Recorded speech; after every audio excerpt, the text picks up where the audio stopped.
Hola, buenas, espero se encuentren muy bien. En nombre de Sabia Salud EPS les damos la bienvenida a nuestro conversatorio de consulta preconcepcional y su importancia. El día de hoy vamos a estar en compañía de dos importantes funcionarios, como es nuestro asesor, el doctor César Augusto Rodríguez, el ginecostetra, y el doctor Esteban Tavera, psicólogo, líder del programa de salud mental. ¿Por qué la importancia de la consulta preconcepcional para Sabia Salud EPS? Es muy importante que todas nuestras usuarias tengan conocimiento de lo que establece la normatividad vigente, como es la resolución 3280, la cual estipula que todas las usuarias deben de consultar antes de embarazarse, por lo menos un año antes de decidir embarazarse, realizar una consulta preconcepcional. Con esto que se busca que los riesgos a que están expuestas durante el embarazo se minimicen o se corrijan. Que la salud emocional de la pareja se mejore, porque durante la consulta preconcepcional se puede acceder también a una consulta con psicología. Por lo tanto, la salud emocional de la pareja puede mejorar. Que los riesgos que de pronto se estén presentando con desnutrición, obesidad, se puedan corregir. Que si la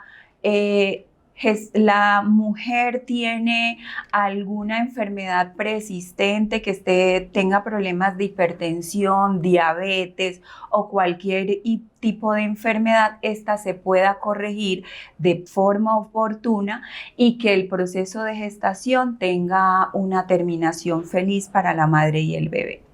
Por lo tanto, los dejo en compañía de nuestros panelistas del día de hoy, el doctor César Augusto y el doctor Esteban. Bienvenidos a este espacio muy interesante. Yo creo que como psicólogo a mí me llama mucho la atención y me gustaría que conversáramos un poquito sobre toda esa atención preconcepcional, pero también llevar a las personas que nos están viendo en este momento a pensarse de una forma diferente la salud femenina, ¿cierto? Porque yo creo que la salud femenina va mucho más allá del tema reproductivo. Entonces, les quiero hacer esa invitación, pues si están de acuerdo en este espacio, para que empecemos a hablar un poquito. Sin embargo, para poder empezar a profundizar, a mí me gustaría que conversáramos para ustedes qué significa ese término de atención preconcepcional, porque yo estoy seguro que las personas que nos están viendo a veces se pueden confundir un poquito, porque tiende a ser difícil. Entonces, no sé, Angie, contanos un poquito, para vos, ¿qué es eso de atención preconcepcional? ¿A qué te suena? Eso no tiene que haber terminología científica, no, ¿eso qué es? Y allá, pues las personas que nos están viendo también van a empezar, ¿qué es eso de atención preconcepcional? ¿Lo has escuchado alguna vez? Y contanos un poquito. Listo, sí, pues yo lo he escuchado. Para mí lo que es, o lo que yo pienso que es como la preparación para yo poder quedar embarazada. Creo que es pues un examen físico, médico general, psicólogo, como para yo estar preparada y saber que estoy lista para poder quedar embarazada y pues también conocer mi estado de salud, si estoy lista o no. Okay. Para mí significa eso. Significa eso, ok. Para las personas que están allá, bueno, ya tenemos un primer concepto. Zuli, contanos para vos, ¿qué es eso? No solamente complementado a lo que dice Angie, que si bien es cierto es una cita médica antes de, es importante conocer con cuánto tiempo de anticipación es, ¿cierto? Porque pues yo puedo decir, o la mayoría de mujeres con las que uno conversa que deciden quedar embarazadas, dice, sí, yo simplemente dejé el método porque ya estoy buscando quedar embarazada, y se les olvida que de pronto hay que tener esa valoración previa para todo ese listado de exámenes que también desconocen qué es lo que se tienen que hacer antes de decidir dejar un método anticonceptivo. Entonces, desde planificación familiar es acompañar también a esas mujeres que desconocen esa atención preconcepcional, acompañarlas a que continúen con un método anticonceptivo, así sea de corto plazo, porque sabemos que primero hay que saber su condición de salud y sus riesgos antes de decidir tomar la decisión de dejar el método anticonceptivo y ahí sí embarazarse.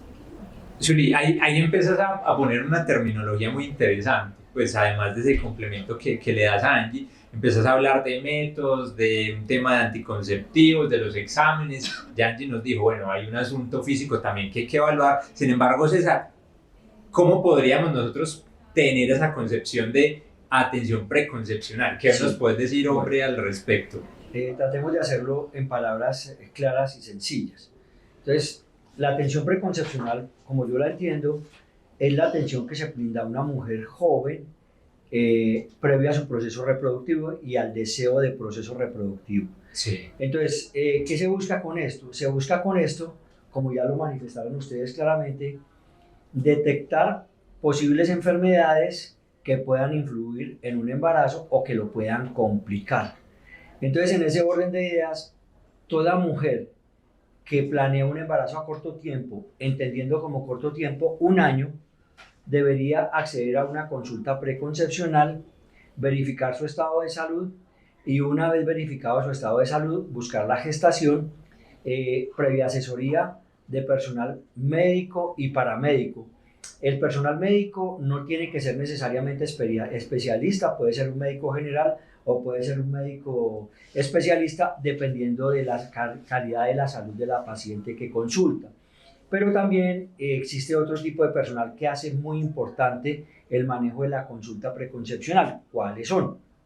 En el caso tuyo, Esteban, como psicólogo, puedes apoyar a una paciente que tiende a ser depresiva, que tenga problemas de consumo de psicoactivos, que consuma medicamentos que pueden ser riesgosos para un embarazo, etcétera, etcétera. El nutricionista en aquellas pacientes que tienen unas dietas irregulares o que consumen alimentos que son ultraprocesados y demás, o que tienen síndromes conocidos como anorexia o bulimia, el psicólogo nos puede ayudar.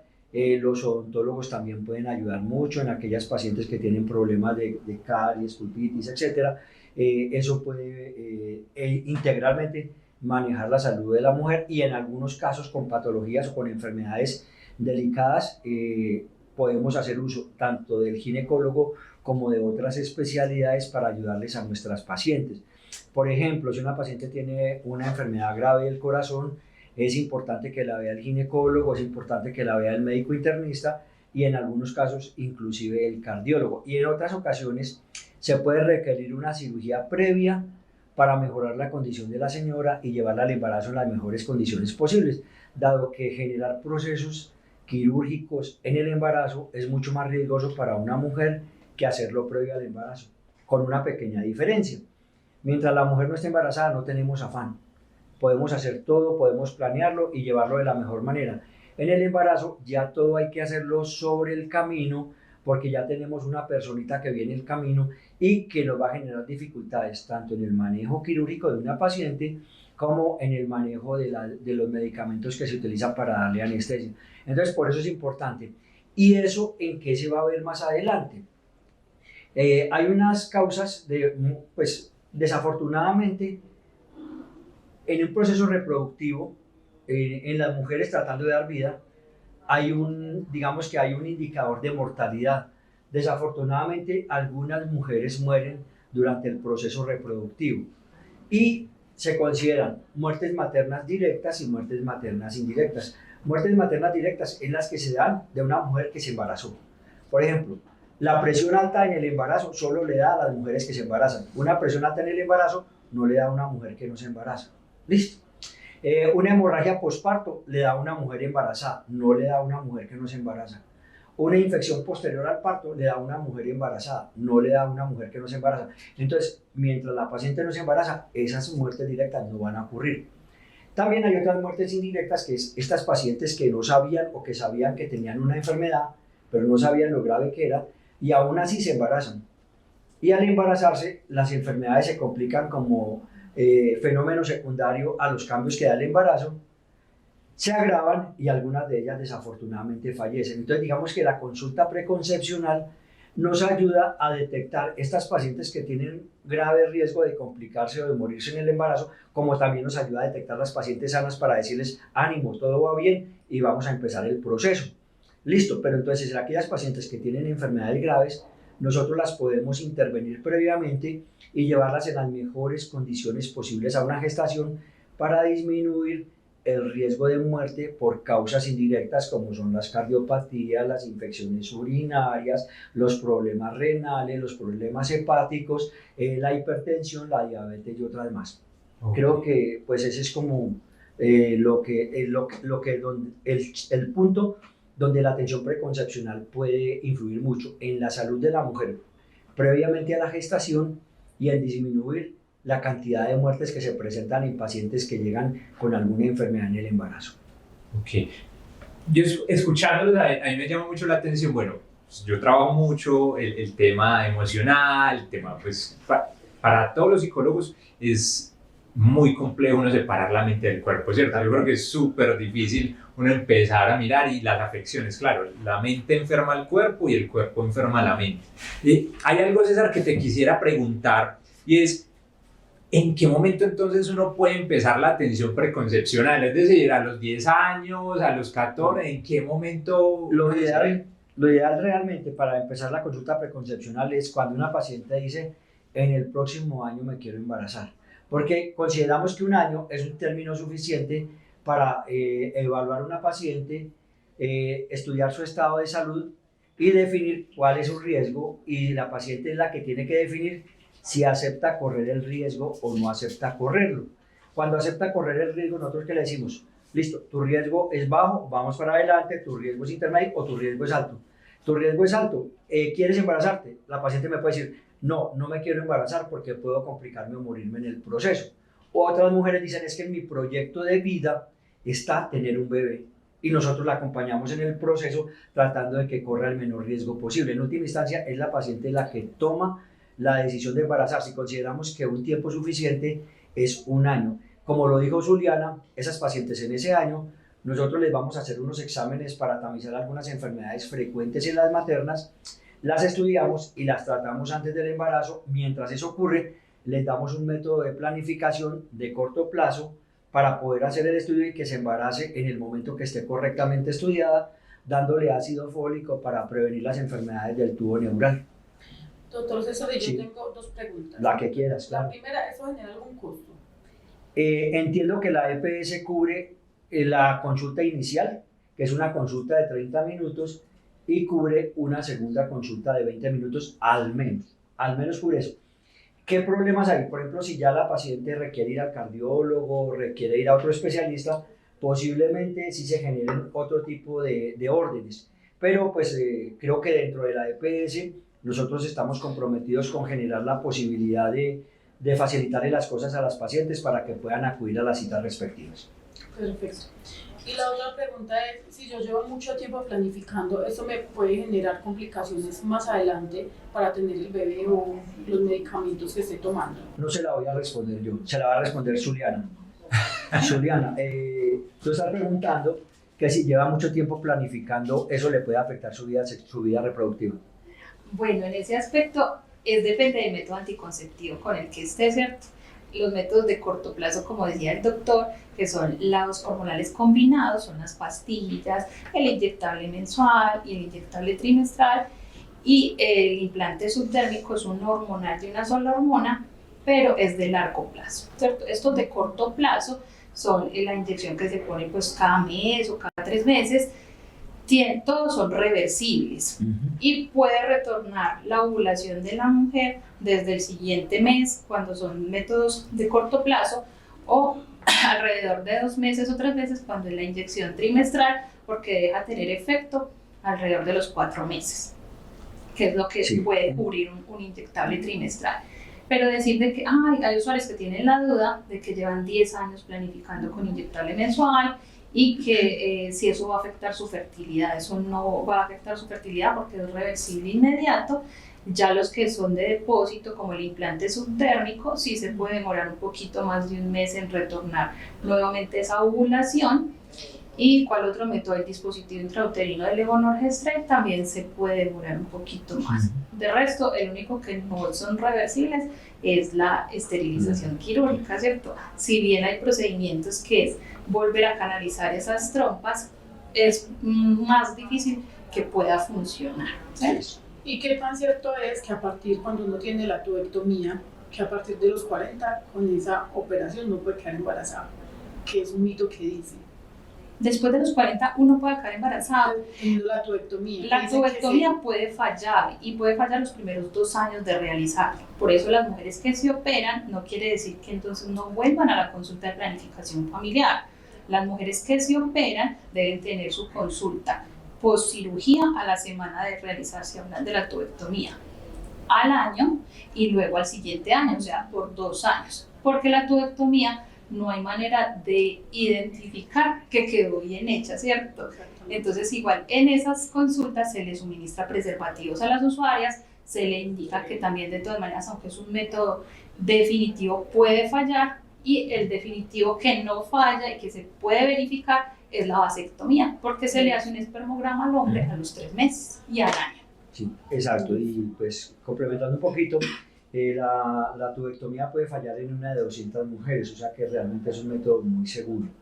Sin embargo, sí puede fallar en algunos casos porque la trompa se recanaliza, porque hubo un fenómeno inflamatorio que no permitió que se cerrara correctamente, que no cicatrizó adecuadamente, digamos, la ligadura que se le hizo a la trompa como tal, pero en general es un método muy seguro en el 99.5% de los casos. Y como tú lo dijiste, en general los anticonceptivos no generan esterilidad. ¿Listo? Y lo que pasa es que dentro de las parejas, cuando nosotros tomamos 100 parejas, de esas 100 parejas, durante un año, 85% se embarazan y 15% no. Y esas 15% es las que hay que estudiar para infertilidad. Entonces, si alguna de esas pacientes estaba sin saberlo, planificando con anticonceptivos, pensando que era una de las parejas que se podía embarazar, su proceso de infertilidad puede, en ese proceso puede echarle la culpa a los anticonceptivos orales. Pero en los estudios de investigación se ha demostrado que los métodos de anticoncepción son reversibles, a excepción de lo que ya tú dijiste, los métodos quirúrgicos, y que en general ninguno genera infertilidad. Yo quiero proponerles algo, y es que dentro de esta conversación que estamos teniendo, que me parece súper bacana, porque también estamos hablando de sexualidad, y uno cómo hace para hablar, o no sé si ustedes en algún momento de sus vidas empezaron a hablar de la sexualidad y era normal en sus casas empezar a decir, es que yo quiero planificar, o cómo funciona esto. Contanos allí a vos, por ejemplo, en tu casa te dijeron, no, tranquila, habla de sexualidad, o por el contrario era un tema muy tabú todo lo que estamos hablando, el tema de anticonceptivos, el tema del embarazo. ¿Cómo lo vivías vos? Porque también pues imagino que para las personas que nos están escuchando puede haber sido un tema como muy confuso, ¿cierto? Es que en realidad siento que aún sigue siendo tabú. Pues Ajá. es que tienes 13 años, no tienes por qué estar hablando de eso, no tienes por qué tener conocimiento. Más adelante, cuando tenga 18 años, puede empezar a planificar. Entonces, a mí pues en esa época pues, nunca llegué a conocer, ni en los colegios tampoco tenían como la educación. Entonces para mí en ese momento era un tabú y uno se asustaba cuando, ay, no necesito hablar de eso. Pero para mí en esa época era un tabú. Ok, y por ejemplo, Zuli, ¿en qué sentidos o en qué momentos uno empieza a hablar de anticonceptivos, empieza a explicar cómo se hace, cómo hace uno? Y bueno, en el caso de los hombres es totalmente distinto, ¿cierto? Porque a nosotros no nos enseñan, y en Colombia, pues en el contexto colombiano, Aprendemos con los amigos, total. desafortunadamente. Y la pornografía pues es como el primer mundo que nosotros tenemos y conocemos. La muestra médica. Entonces, bueno, pero ¿cómo hacen entonces en términos de las mujeres? Porque me parece muy bonito también el empoderamiento femenino que se viene dando a partir de todo eso, de conocer el cuerpo y saber y disfrutar la sexualidad de una forma diferente. Sí, lo que decía Angie ahorita, ya en este momento es un tema un poco más abierto y que lo pueden encontrar. Si bien la información, la mayoría de los adolescentes y los jóvenes la encuentran en las redes sociales y en el internet, también hay fuentes de información en esas mismas redes sociales e internet que son fuentes científicas, ¿cierto? Que sabemos que sí están dando la información coherente de la Organización Mundial de la Salud, la página de la Organización Panamericana de la Salud y de algunos laboratorios incluso que tienen en su catálogo todos los anticonceptivos para explicárselos a las usuarias de forma más sencilla para que accedan a ellos, ¿cierto? Lo que tú decías ahorita, los hombres como que ven que eso no tiene nada que ver conmigo, porque claro, los que se embarazan no son ellos, entre comillas, aunque un embarazo es de dos. Sí. Total.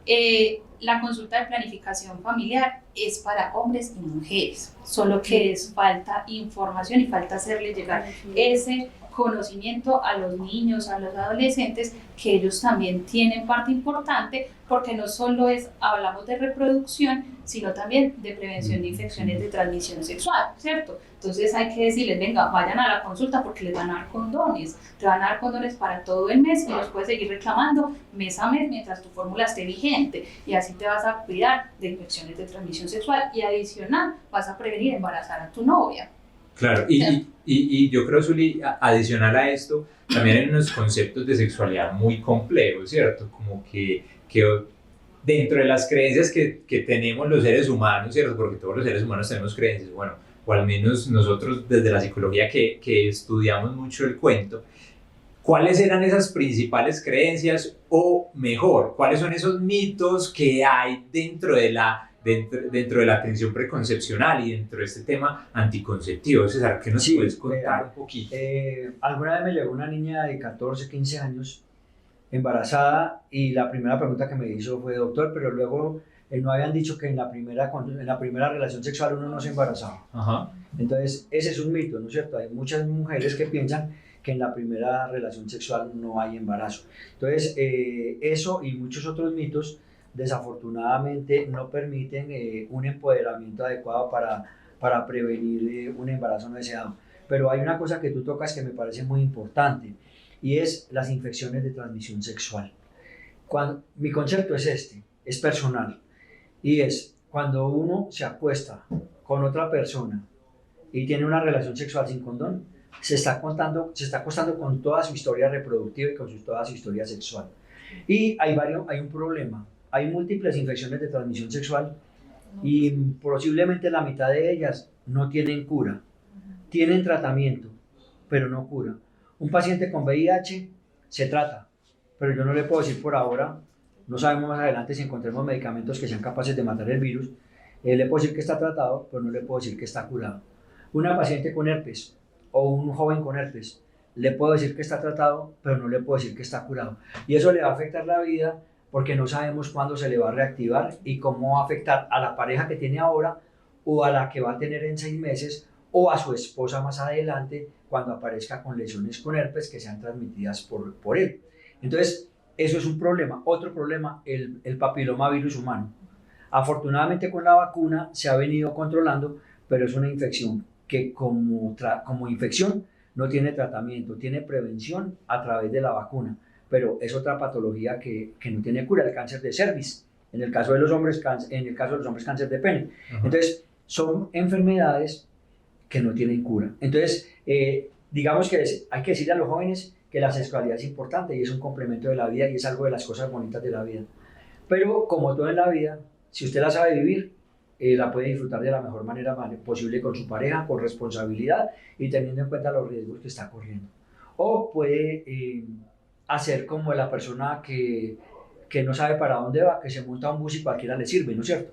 Entonces, desafortunadamente hay muchos jóvenes que van por la vida sin un proyecto de vida y pueden adquirir una de estas infecciones y se las van transmitiendo a todas las parejas que van encontrando en el camino. Entonces, eso es lo que tenemos que trabajar y eso se llama empoderamiento. Les voy a dar un ejemplo sencillo. En el mundo, el 50% de los embarazos son embarazos no deseados. Y en Colombia, entre el 50 y el 66% de los embarazos son igual no deseados. Entonces, viene el problema. ¿Cuál es la situación? ¿Es un problema económico? En mi concepto, no. ¿Por qué? Porque si el problema fuera económico, en países como Estados Unidos o con los países europeos, no tendrían el mismo problema del 50% de embarazos no deseados. Entonces es un problema de dos cosas: educación y empoderamiento. Entonces, si queremos cambiar las cosas, tenemos que trabajar en dos cosas, y era lo que hablábamos ahora: educación y empoderamiento. Empoderar a los jóvenes para decir no cuando ellos quieran decir no, independientemente de que sus compañeros lo acepten o no. Porque los que tenemos aquí hijos sabemos que cuando les ofrezcan droga o sexo, nosotros no vamos a estar ahí. Entonces, ellos hay que prepararlos para que tomen su mejor decisión. Listo, eso en esa parte de la toma de decisiones. Y lo segundo, que se cuiden, que se empoderen y que sean capaces de cuidar su vida como tal y su sexualidad, dado que la sexualidad es parte de la vida. Sí. Y otra cosa que quería complementar a lo que dice el doctor, no son mitos, pero sí es de desconocimiento desde la atención preconcepcional, pasa con las mujeres que han tenido una pérdida, ¿cierto? Que sea una muerte perinatal o un aborto, quedan en ese duelo que apenas están elaborando, ¿cierto? Desde la pérdida gestacional, muchas persisten con su deseo de ser madres y desconocen qué acompañamiento necesitan en ese momento inmediato, de por qué no se deben embarazar inmediatamente, sino que hay que esperar un tiempo prudencial, que enseguida el doctor nos complementa, que debe planificar mientras tanto para volver a prepararse para una nueva gestación. Y ahí es donde entra la consulta preconcepcional, que si bien puede que no la haya tenido por desconocimiento en esta primera gestación, ya debería tener el conocimiento en esta para no repetir ese patrón, o al menos estudiar cuáles fueron las causas de esa pérdida, ¿cierto? Y que no se vuelva a pasar, que no se vuelva a ocurrir. Zuli, a mí me parece súper llamativo porque casi que dentro de las creencias que se tienen, es decir, lo que comprendo es que inmediatamente entonces uno suspende el anticonceptivo, ¿cierto? Creemos que ya estamos listos entonces para quedar en embarazo, y realmente no funciona desde esa perspectiva, hablándolo de dentro de esas creencias. Yo quisiera más bien preguntarles, porque hacia allá creo que vamos a llevar la conversación casi que al final, ¿cierto? En ese sentido, pero ¿qué cosas les dijeron a ustedes que era atención preconcepcional y uno, estando en el ámbito de la salud, sabe que no es?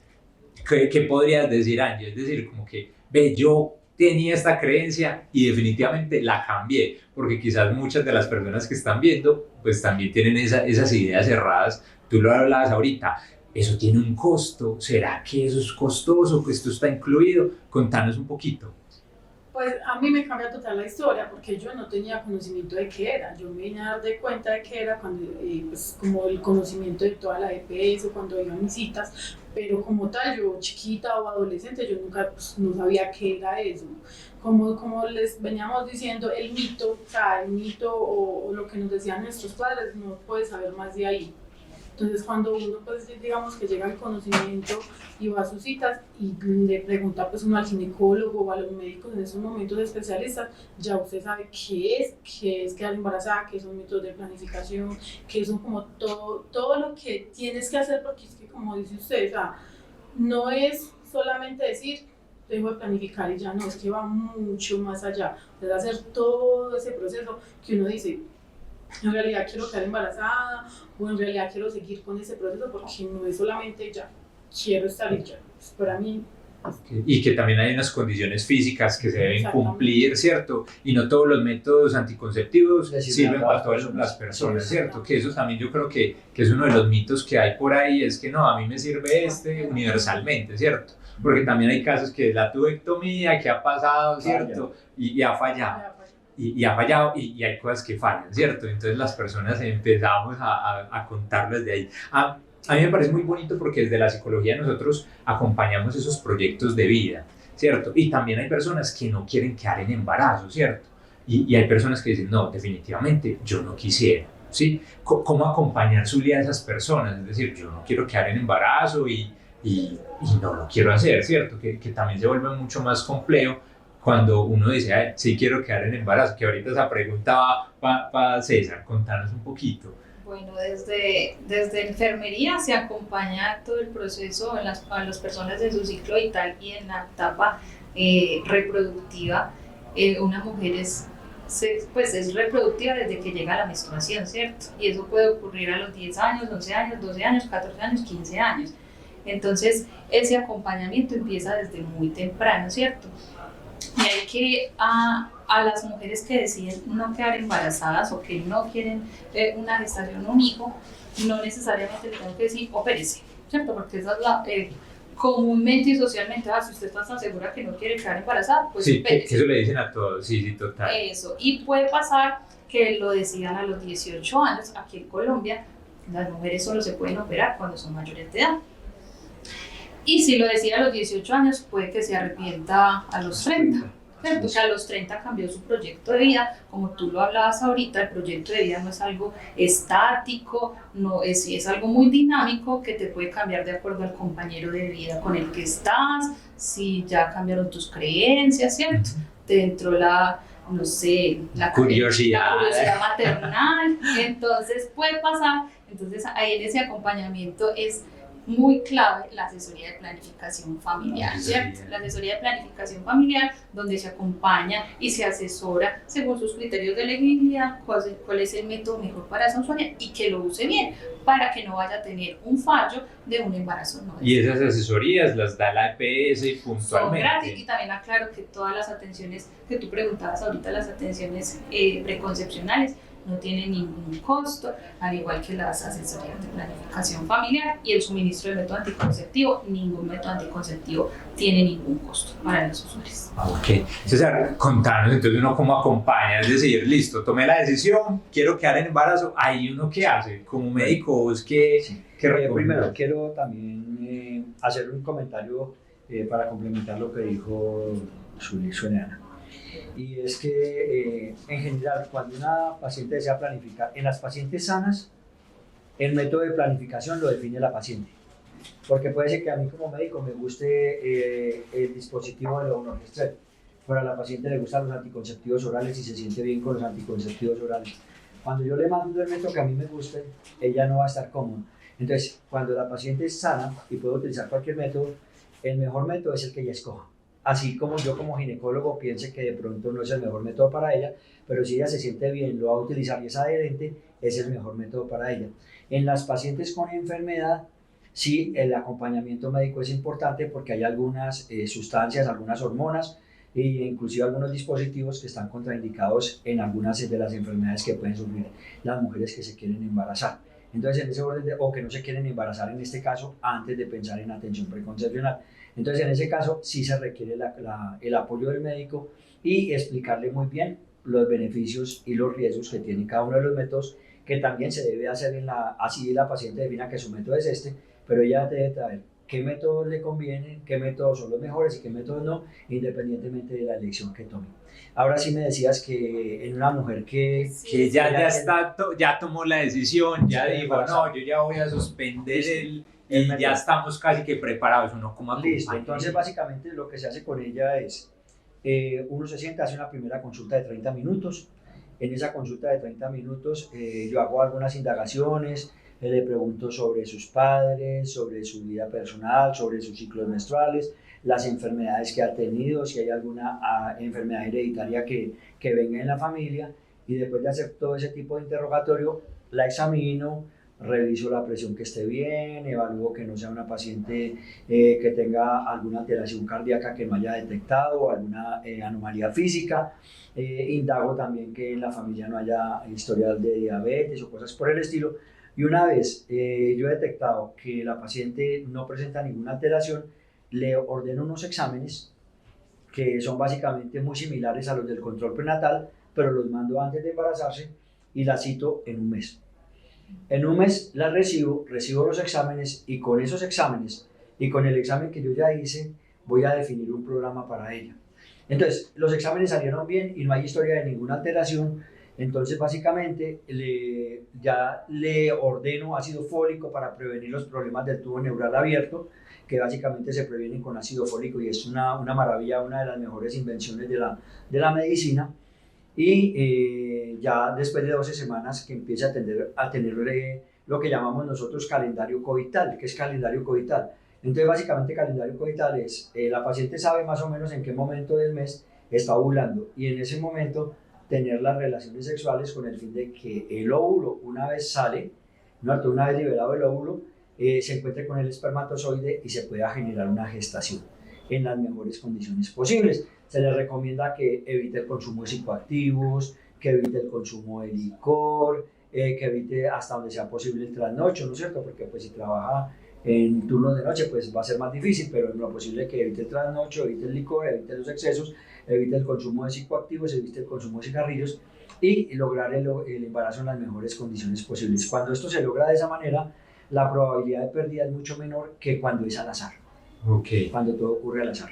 Y eso es importante, es decir, en términos generales y hablándolo desde el punto de vista de la salud y el empoderamiento femenino, también hay que reconocer esos puntos, ¿cierto? Aunque, digamos lo que, César, escuchándote, yo pensaba, tan complejo en el contexto colombiano, ¿cierto? Que hay quizás muchos hábitos que no van como quizás en ese asunto, pero tan importante eso que mencionas, es decir, el tema de la alimentación, el tema de los hábitos, cómo estoy yo, qué como, qué hago. Sí. Eso me parece muy bonito para poder entonces, dentro de esa atención, poder brindar esas La asesorías. mejor asesoría posible, así Y es importante que a esta asesoría, ojalá la usuaria vaya con su pareja, ¿cierto? Sí. Porque es una decisión de dos, De es una pareja. familia, van a formar un hogar, pues, ahorita decíamos, sí, es un empoderamiento de la mujer y finalmente el cuerpo de la mujer es el que va a albergar esa vida y quien va a dar todos los nutrientes y todo lo que implica la gestación, pero finalmente el hombre está poniendo el espermatozoide y hace tiempo no existía mucho la cultura de pensar la calidad en espermatozoide, ¿cierto? Los hombres si fuman, lo que decía el doctor, lo que comen, lo que consumen, lo que beben, si el licor, eso va a afectar la calidad también del espermatozoide y va a ser, si lo hacen si tienen estos estilos de vida no poco saludables, va a ser un poco más complejo de que se pueda embarazar. Y que sea un espermatozoide de calidad, con un óvulo de calidad, por los riesgos de alteraciones, atrisomías, aneuploidías, malformaciones mayores.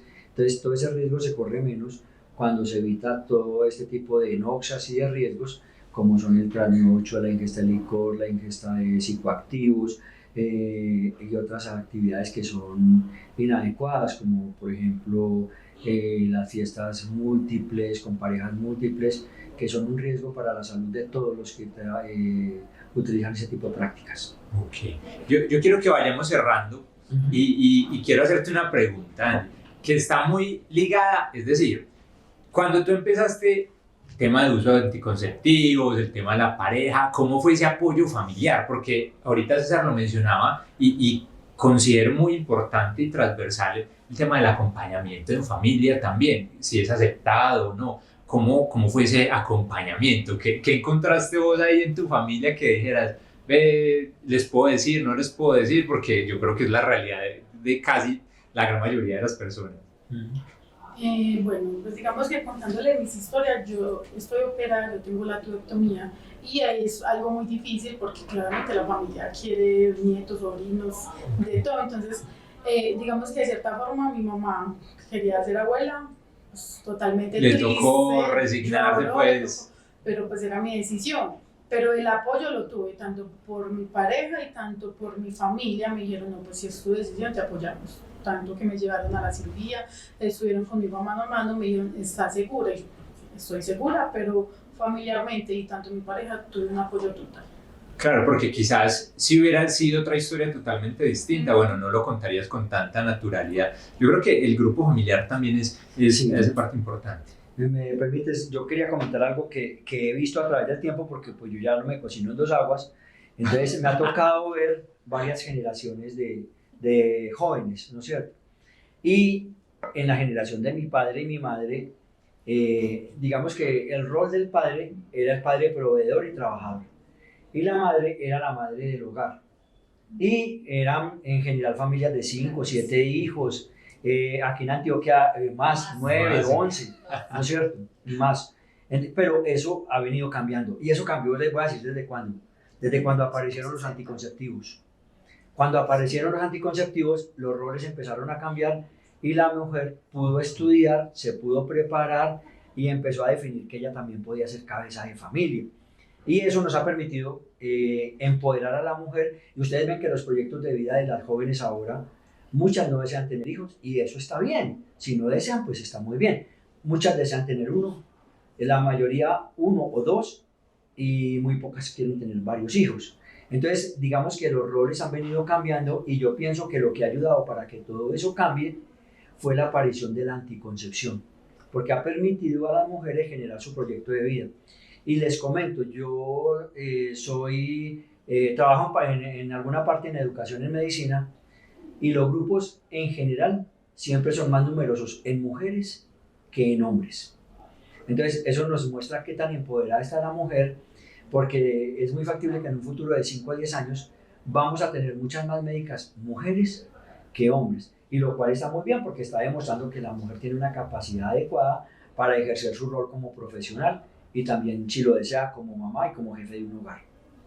Eso me parece tan bonito porque finalmente también en términos de lo femenino es poder elegir, ¿cierto? Que en la cultura no se podía tener esa, o digamos lo que era muy escondido, ¿cierto? Pues claro, pues aquí en la sociedad antioqueña sabemos que hay un matriarcado, ¿cierto? Que casi que en las casas se hace alrededor de la abuela o de la mamá. Exactamente, por eso, y ahorita que viene pues el tema de diciembre, ¿cierto? Que es un asunto ahí muy desde lo maternal, me parece importante que se pueda nombrar desde ese punto de vista en términos de los proyectos de vida que se van teniendo. ¿Cómo poder empoderar a las mujeres, Zuli? Es decir, ¿qué recomendación le podrías decir frente a todo este tema de la atención preconcepcional?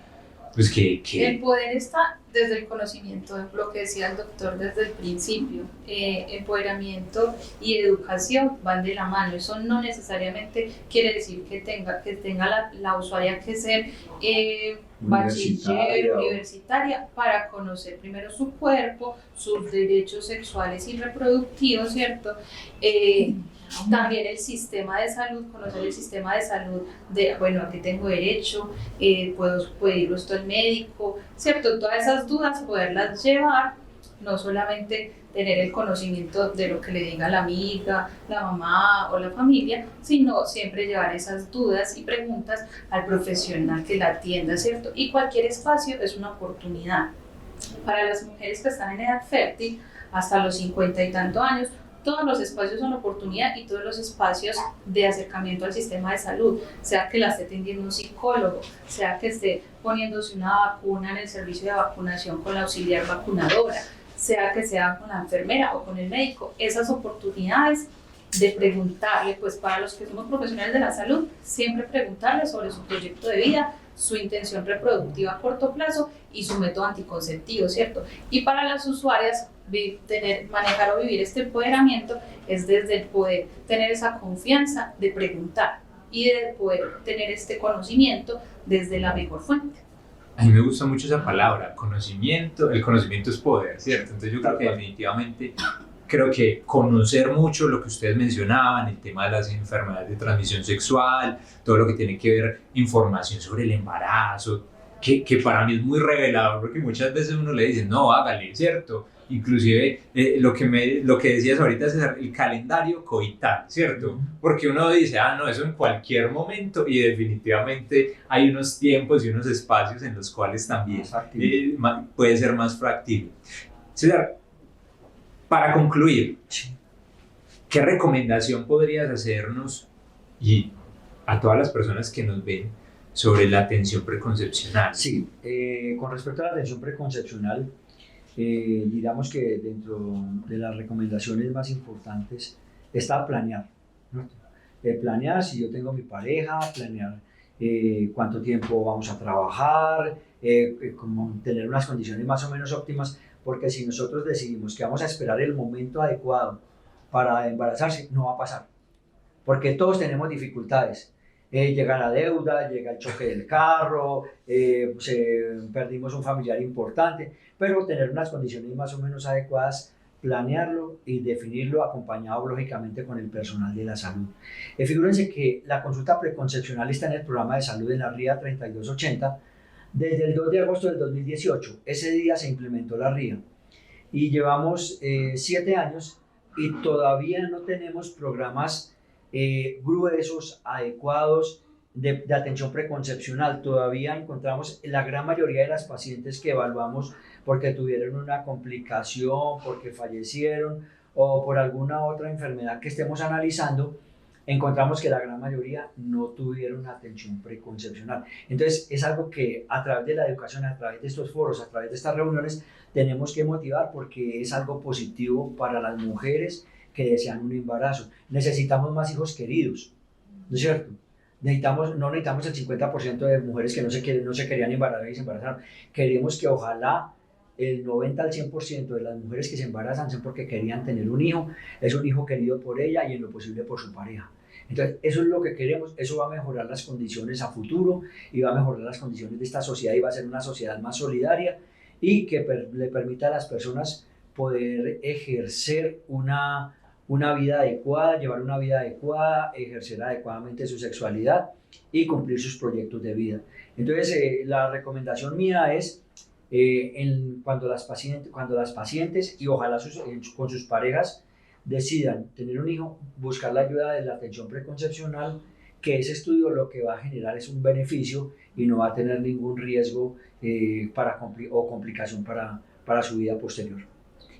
César, muchas gracias. No, con mucho gusto. Oye, y muchas gracias. Invitamos a todas las personas Sí, muchas gracias. a utilizar algo que está en la RIA, que es parte que tienen derecho. Es algo que tienen derecho, que lo pueden utilizar y que bien utilizado es una muy buena herramienta para mantener la salud sexual y reproductiva, no solamente de las mujeres, sino de todas las parejas. Definitivo. Yo creo que logramos el objetivo de este espacio, que era finalmente también poder transmitirle a las personas no solamente que es atención preconcepcional, sino también en términos de información, de los métodos, de todo lo que tiene que ver con las afectaciones, como también el grupo familiar, las decisiones propias, los hábitos, las decisiones de vida en términos de los proyectos de vida, que finalmente también es un empoderamiento desde lo femenino, y la invitación para todas las personas que nos están viendo y más, bueno, especialmente para el público femenino, es poder que accedan a estos espacios. Para nosotros de verdad que es un gusto, me encantó conversar con usted, una conversación muy amena, me gustó demasiado y nos vemos en la próxima. Ojalá tengamos otros espacios similares. Totalmente, así va a ser. Muchas gracias. Muchas gracias. Cuídense mucho. Felicidades.